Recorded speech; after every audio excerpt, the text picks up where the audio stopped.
Sabe quando do nada seu maxilar está travado? Isso pode acontecer durante o dia ou até mesmo a noite inteira, e quando você acorda, chega a sentir dor para conseguir abrir a boca.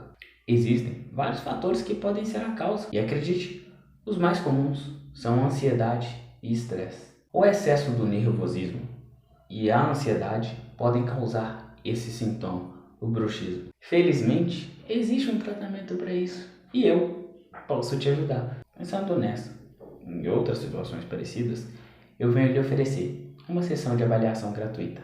Chame no WhatsApp para a primeira conversa. Eu quero entender mais profundo o seu caso e poder te ajudar.